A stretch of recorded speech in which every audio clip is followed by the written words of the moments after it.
So we're trying to develop a little more finesse and balance through your feet and increase your ability to rise through your feet.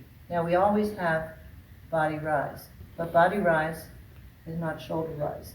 And this is of course the problem that we're having is sometimes your feet are fairly flat, but your shoulders are going up on the chassés.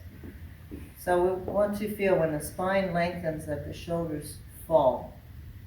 And that goes along with what we're talking about in the muscles here, keeping the shoulder blades pinned down or the shoulders packed in.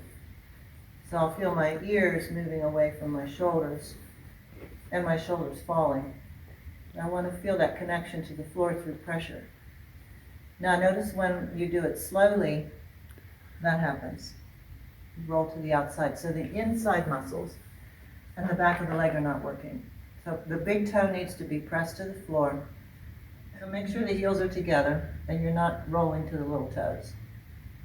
And you can practice with a tennis ball between your ankles and hold that ball there. Okay. And press up. Now when you first do that and you're trying to hold your heels together, you're probably going to feel that and you won't be able to get as high. But if you keep working correctly, you'll strengthen those muscles. My calf muscles are really engaging to do that. Now then what happens in the chassé, I'm going to do a very messy one here. We get a little flat and right on the part where you should be doing the pressure rise at the end, the weight rolls a little bit back into the little toe and the shoulder, and often you'll end up flat or on the heel.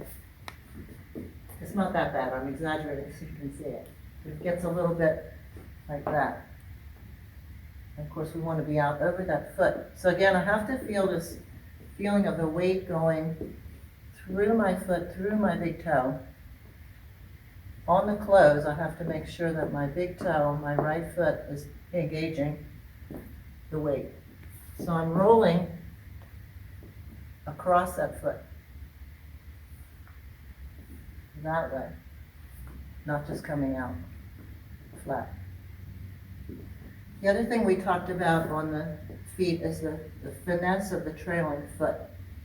So if I'm dancing my chassé, you can see then the foot that I've left or that I've driven out of, that ankle and foot continues to stretch. And as it closes, it caresses the floor. And as we come out, the free foot again, it's artistic and continues to move. If I'm dancing chassé to the right, again, now I'm using the big toe and the ankle and caressing the floor. As you continue into your lock,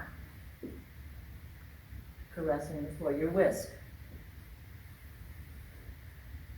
That free leg is always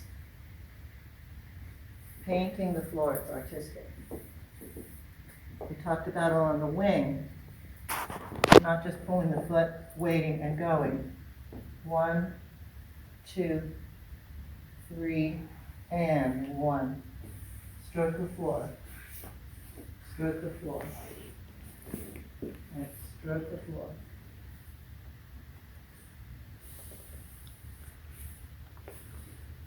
Right, so the free leg or the picture leg is always dancing.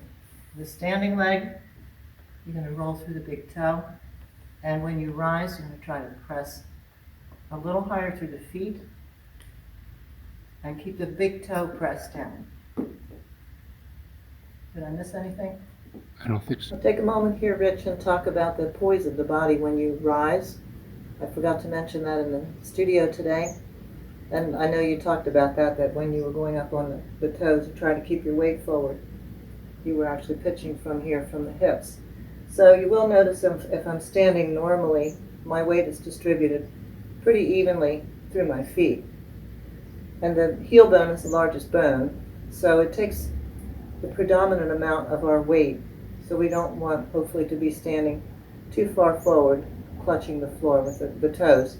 That causes some stress on the back. So normally we stand with the weight distributed back in the foot and forward through the foot with most of the weight into the heel. So then when we begin to move, we roll our weight forward through our feet.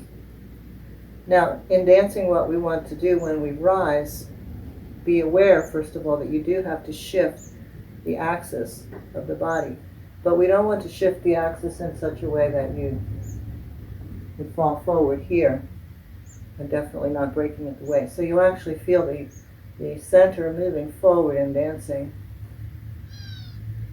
There, so we'll have a feeling a little bit as though we've extended our back more, or maybe bowed the body